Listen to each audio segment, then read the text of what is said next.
All right, I got Big C here from Phin Posse Podcast. I was on the show about a month or so ago. I really enjoyed him. He's a fellow New Yorker, upstate New Yorker. I'm a downstate New Yorker, but we're New Yorkers. But he loves the team. He tries to tell it like it is. He tries not to ride the hopium or the hate. And so I want to have him on here to introduce him to you and let's pick his brain. I don't agree. I had Alpha on yesterday. I don't always agree with everything. I don't agree with that myself all the time, but it's good to get other people's opinions on things and to meet new people. So, welcome everybody to Big C. Big C, how you doing, brother? I'm doing great. Thanks for having me, Curtis. Love your content. Great show. Pleasure to be here. Awesome. So, how long you been? Let's get a quick out of the way. How long you been a Dolphin fan? What's your cachet of fandom? 37 years or something. Oh man, you're an old guy. I started watching when I was 4 or 5 with my father. He was a big Dolphins fan. Sweet. And that's where we used to spend our quality time, is watching, Dolphins games when I get a chance to see them. And just been a Dolphin fan ever since. A lot of bad times, very few good times in between, but I've always continued to rock out with them. And no matter how bad they are, that's my team. Hey, let's hope it changes. There's a new year coming on. Nobody knows. You can have your evaluations and go south, go north, can be equal. So let's hope this is a season for all of us, because I'm in the same boat as you. I've been around a little bit longer, got to see the 2 Super Bowls, but man, I'm desperate. So just to present to the fans, what's your overall take on the team? Obviously, Greer, McDaniel, Tua, the whole team, just quickly so they can understand where your perspective is and where you're coming from. Well, to be honest, this offseason has been really kind of crazy to me. Listen, in 2023, I thought we were really close. We just suffered so many injuries that we just weren't able to come back from it. We were signing defensive players off the street. Tyreek was hurt. Waddle was hurt. Offensive line. The whole offensive line, I think, missed 7-8 games each. We just limped into the playoffs. Then we had to go play Kansas City, the eventual Super Bowl champions, in the playoffs, one of the coldest games in NFL history. And, last year, Tua going down, Tua's injury, his health is a concern. You know what I mean? He continues to get hurt. I like Tua as a quarterback. I think we can win with Tua as a quarterback. But one thing you can't do is you can't go into a season expecting your starting quarterback to miss a certain amount of games. No team is going to perform well with their backup quarterback. Whether it's the Buffalo Bills, take away Josh Allen, they're probably not even a playoff team. You know what I mean? No, not take at Pat all. Mahomes away from Kansas City Chiefs. So it's not just Tua, but Tua has a injury history. He's on the smaller side. He's got these concussion issues, and it sucks because I think he's got talent. And there's the narratives that he can't win the big games or he can't win in cold weather. But we've seen him perform good in cold weather. We've seen him perform good against good teams. I think it's more as an overall team problem. Like there's drop passes, there's fumbles, there's mental mistakes, and not things that there's things that can be fixed. These are things that can be fixed. But Tua takes he's the quarterback and he takes most of the heat for all these things that go bad. Yeah, it's. I think that's a development from the ESPN concept of evaluation. It's like all about one. I mean, it is all about one guy is the final push. It's like the Pierre Davis Stones, the final. But the core of success is from the team. Starts from the GM, goes to the staff, goes to the drafts, and then having good starters, and then depth. So I totally agree. So this Colts game, let's get into that. What do you see this game being about, and how do you see it going, and what's the fallout in a win or a loss for you? Well, I don't think we can afford to lose. I mean, we got to start out this season strong. If you look at the back end of the schedule, we got some tough games. We got the 3-game stretch against Baltimore, Buffalo, and Washington. That's going to be really rough. Yeah. We got the Steelers, Cincinnati, a high-powered offense, Tampa Bay at the end of the year. All really rough games that they're going to be struggles to win. So I feel like we got to start off strong. Indianapolis is a game that we should absolutely win. I think we got a more talented roster. But the big question mark with Indy is, are we going to have enough continuity coming out of the gates to beat them? You know, because we've had Tyreek out for weeks. We've had HN out for weeks. Darren Good Waller's points. known injuries. Austin Jackson out. So how is everything going to look? Because these guys haven't had the practice reps, the mental reps together. Great point, man. I'm to stealing get it. out there I'm and stealing that point. That's a good one. hit the ground running. You know what I mean? I totally agree. And, you know, offenses are notoriously slow out of the gates. And then you have the Hill, who is a vet. I understand, but it's not about – it's the little things can screw you up, and the Jacksons and the HN. And you got some new guys in there with Jonah and Daniels. Well, it's a timing based offense. So you know what I mean? They got it, regardless of how many times you've thrown the out to Tyreek, you gotta get on the same page, and you know what I mean? 100%. So for me, I think the Colts would be very, very dangerous if they didn't have Jones. But he's mercurial. Sometimes I look at him like, oh man, this guy's finally got it. And then next play, he wets the bed. So if you look at their offensive line, the receivers, the running back, tight end, and a good portion of the defense, they're a tough team. But I think that unless Jones has some major epiphany, that's a definite wild card for us. And I think too is stability definitely gives us an edge. Do you think that I was talking to Al from Three Yards Per Carry, and he talked about how the defensive coordinator, was a former Bengals defensive coordinator who worked with us, loves to blitz, and that's his MO. Do you think that we could take advantage of that? Because if we can put points on and make Jones have to chase, I don't like that for them. I like it for us. So do you think that they're going to bring the heavy blitz, or you think they're going to kind of lay off? And if they bring the heavy blitz, do you think they make us pay? Well, I mean, if they bring the heavy blitz, that's going to give us an opportunity for some big plays. Yep.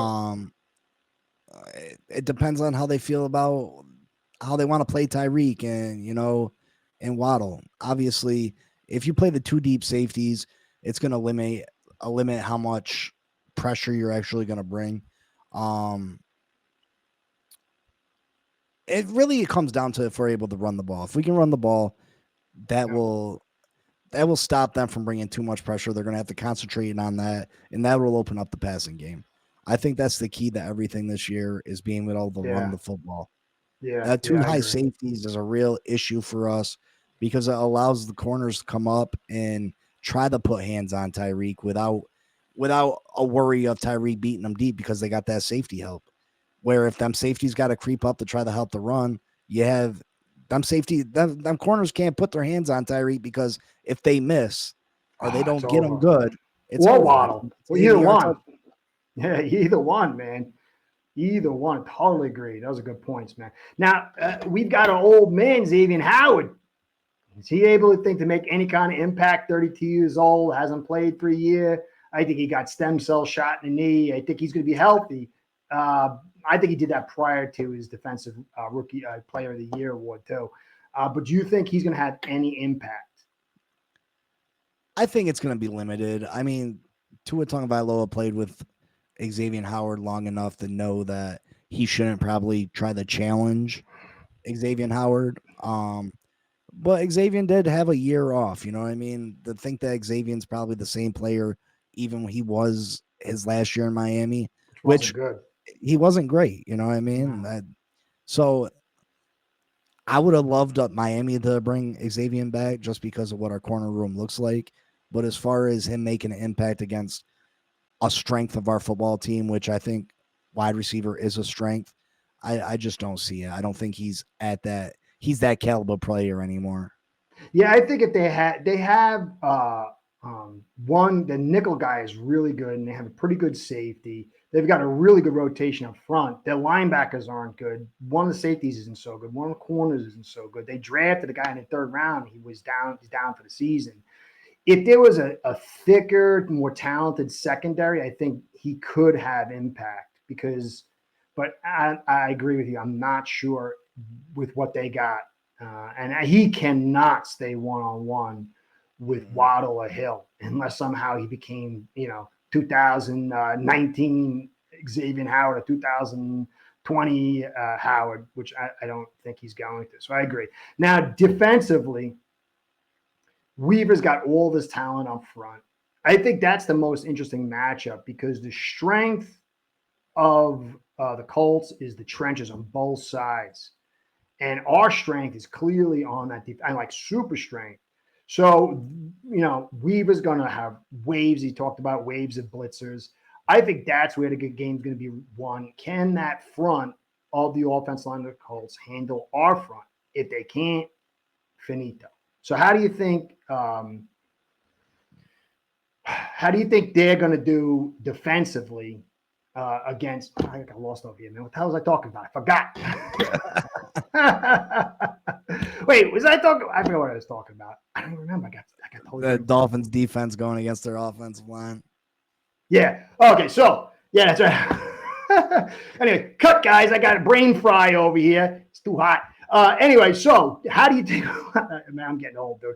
Thank you for guiding me through that. How do you think our defense is going to handle the Colts' offense? I think we're going to do great against them. I think that they're going to be able to stop the run with Zach Sealer, Kenneth Grant up front. I really like our late round pick, Jordan Phillips. I think he's going to be an absolute phenomenal player in the future. Yeah. So I think we're going to handle Jonathan Taylor and Danny Dimes, Daniel Jones. I forgot that was his name. Yeah, I think he's going to – what do military people have after they come home from war and stuff? PTSD. PTSD. I got to be a Dolphins fan. He's going to have some PTSD, remembering his days with the Giants where they had no offensive line, and pass rushers are going to be coming from every direction. He's not going to know where to look, and I think they're going to have a real rough time stopping this Miami Dolphins front seven. I think this front seven is one of the top 5 in all of football. I agree. Depth and starting talent at both. Yes, I think Chop Robinson has defensive player of the year potential, and maybe he doesn't get there this year, but by next year definitely. But I see 12 to 15 sacks in Chop Robinson's future this year, and if Bradley Chubb and Jalen Phillips can stay healthy, the additions Gay and Judon. KJ Britt. We even got Judon in the backdrop. Judon even, you know what I mean? Jeez. They're just pass rushers galore. It's going to be a rough time for Danny Dimes. I don't think he's one of them quarterbacks that can take advantage of our young secondary. They do. I mean, Warren is a real talented rookie. They drafted tight end. They've got 3 solid receivers, but no, it's all going to come down to that. If they slow that pass down, now if they slow that pass rush down, can they take advantage of our secondary? How do you feel about our secondary? Oh man, this is the one area that I was real critical of our front office not addressing the way they should have.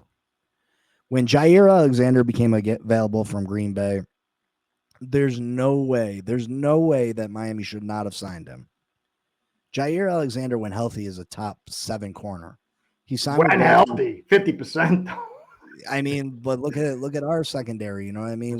I'd take a hobbled Jair Alexander for 10 games over most of the guys on our roster. You know what I mean? And the fact that he was signed for $4 million, it's just crazy to me. That is true. It was only 4. We spent, I think we spent 3.3 on Douglas, or maybe somewhere around that. It wasn't much of a difference. He's not the caliber of corner that Zaire is. You know what I mean? Or you make a trade. You know what I mean? Trade you can get a top end corner if teams are trying to move on for a 5th round draft pick. You know what I mean? Make a trade. Go and get somebody that's on an expiring contract. The fact that we've seen this game play out, maybe not at the cornerback position, but we've seen this game play out at offensive line. We ignore, and then what happens? It bites us right in the butt. You know what I mean? Yep. Like, it bites us right in the tush, and it becomes an area that is devastating to this football team. And I think if you were to go and add one or two pieces to the cornerback room, this team would be well-rounded and have a real shot. Because I go back to when we started out, I was talking about 2023, and I think I kind of got off topic a little bit. 2023, we were close. If it wasn't for all the injuries, we were close. 2024, I had high hopes, and then Tua went down again, right? And Chubb never came back, and Jalen got hurt again, and the offensive line, they just ignored it. Yeah. So we struggled to run the football. So 2024 we were more concerned than they were. Was a disaster, but even after it being a disaster, we still finished 8-9. I felt like with Chubb coming back, Phillips coming back, the improvements, the good draft that we had, addressing the offensive line, Tua possibly being healthy, I felt like we still had a shot, and I just didn't think that we should ignore the cornerback room. And it definitely limits this team, I think. Yeah, I understood. I didn't want them to go to Alexander because I thought they were in real tight mode. Like, okay, we're going to kind of save for the future, trying to reserve money. I think, too, that they had moved off Ramsey and Jonah, so I don't know if they knew about the cash coming. I definitely think there were opportunities somewhere to improve it. It really was a big hit with the loss of Kohu, and no one expected that. And that really, because, you figured you'd have Kohu and then Duck, then you would have had Marshall, and then maybe you could even got a Jack Jones. So, yeah, however you slice it, whether they should have, whatever, we're in a situation where this trio, you got Jones, Marshall, Duck, and Rasul Douglas as your primaries. It's really going to come down to Duck being good enough. And when you look at the Colts, they got Pierce, they got Downs, they got Warren and Pittman. It's going to be a very interesting first week, a very good test towards this cornerback group, and a very good, for me, the defense, our defense is going to be all about pressure. And they've got the offensive line and the receiving group to test the theory, the formula for our build. And the only thing that would be worse if we had a real quarterback, which they don't, thankfully. But eventually we're going to see teams like that with 3 receivers, an offensive line, and a good quarterback. So this is a very good experiment. Yeah. But this is a very, if we flunk this one defensively and those corners get exposed, it's going to be a long year. Conversely, though, if we win, it's not going to say, oh, we're going to the top. But it's going to say, hey, the floor is pretty good, because this is a very good offensive line, 3 very good receivers. And Jones, while he is, mercurial, to be nice, he is a vet. And so if we go in that opposing house on the road in the dome with their owner dead who's beloved, and we come out with the win, it's going to tell us a lot about our offense and our defense. And to me, this is a critical game to win, but it's also a massive eval game. So we're going to find out. And Greer's going to look brilliant, just like I said last year with the offensive line. He's going to look brilliant or not based on this game. So I totally agree. So wrapping it together, give me your final analysis on this game. Who's going to win? How do you see it play out? Give me whatever the Big C, man. I should have had that name, Big C. Big C analysis for the final game prognostication. Listen, I think this Miami Dolphins team is good enough. I think we probably start out a little slow, like I said, until they get on the same page offensively, get the feel of the game. I think we start out a little slow, but after that, I think talent takes over. I think we get a lot of pressure on Daniel Jones. I think we're able to stop the run. I'm not worried about Daniel Jones exposing our young corners. I think he's going to be traumatized by the overall pressure from the defense. I think we run the ball at a pretty decent clip, and Tua makes enough passes to his his elite wide receiver core to win this football game, and I think we win it pretty handily. I don't think it's a blowout, but I can see a 28 13, 28-17 final score in favor of the Dolphins.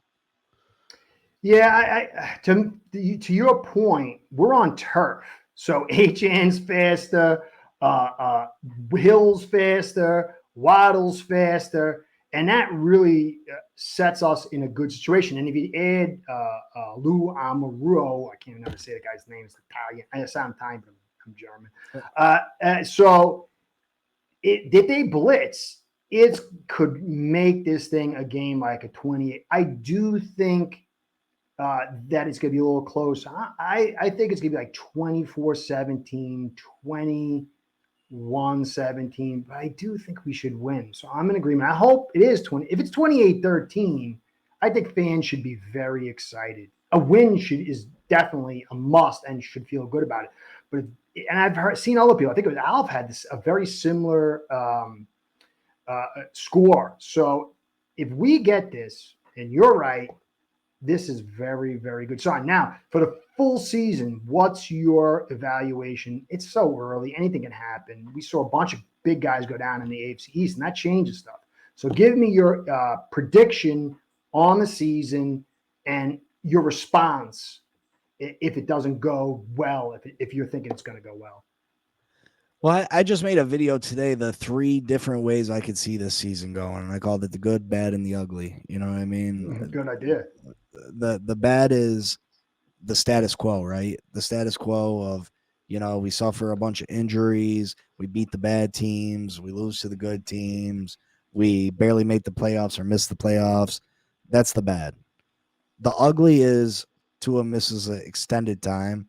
The rest of the team can't stay healthy. We can't run the ball. Tyreek gets going off because things aren't going in the right direction. Oh God,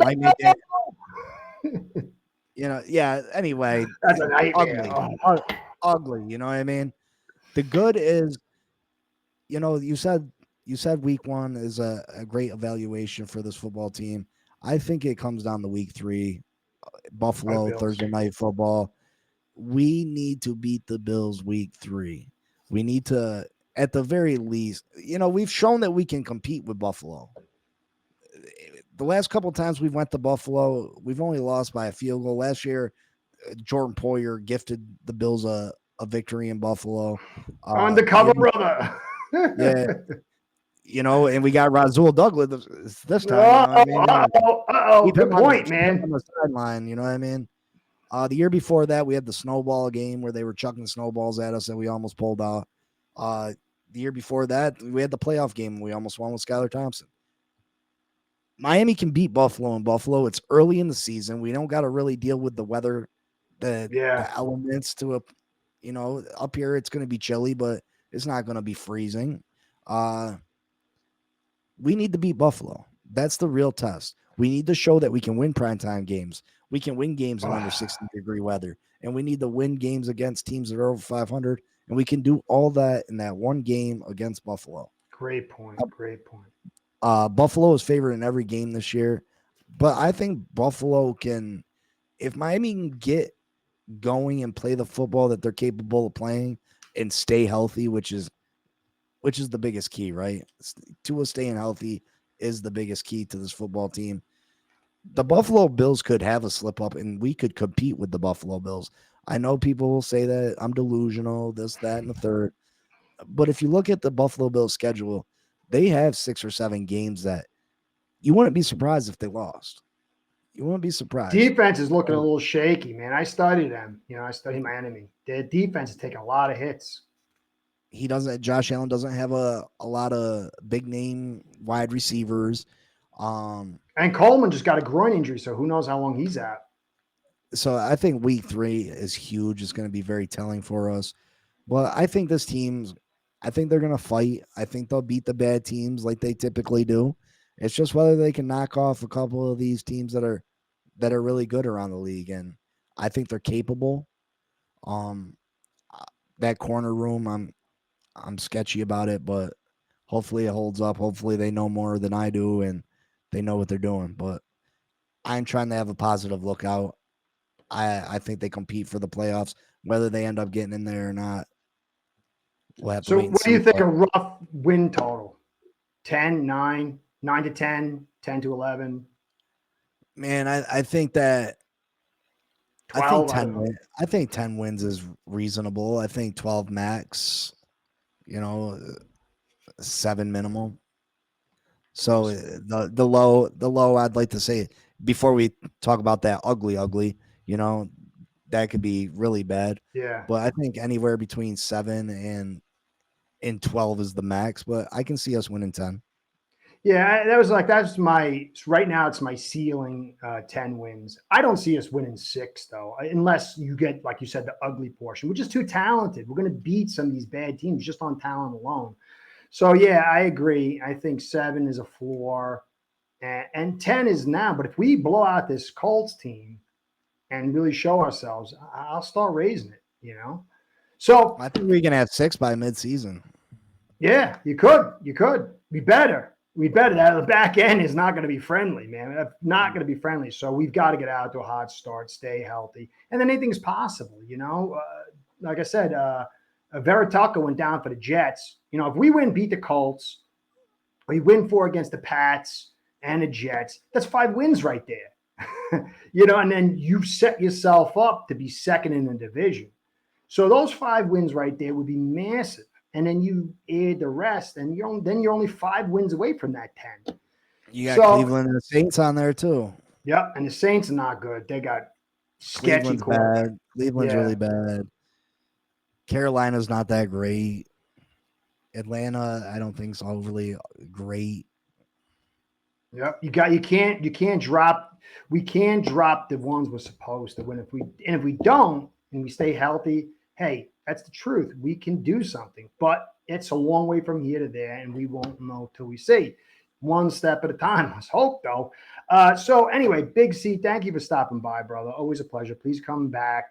We'll be doing stuff more as the season goes on. Guys, check out Big C. Big C, give us your info on where they can find you and all that stuff. Promote yourself. I don't know how to do it, so you might as well.